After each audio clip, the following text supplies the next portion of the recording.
حكايتنا في وقت ما بنصحى ومفيش طاقة ولا رغبة ولا حتى سؤال ليه بكمل. فقدان الشغف مش كسل ومش ضعف، هو تعب من المحاولة ومن الانتظار ومن انك تدي وما تاخديش.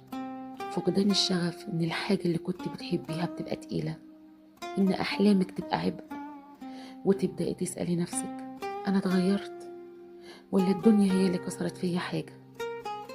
بس الحقيقة ان الشغف مش بيموت، هو بس بيتعب وبيحتاج وقت، بيحتاج حد يسمعه أو فرصة أو حتى راحة.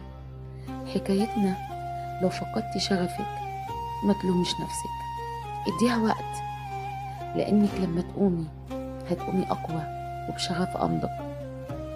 حكايتنا فقدان الشغف مش النهاية، دي بداية مختلفة.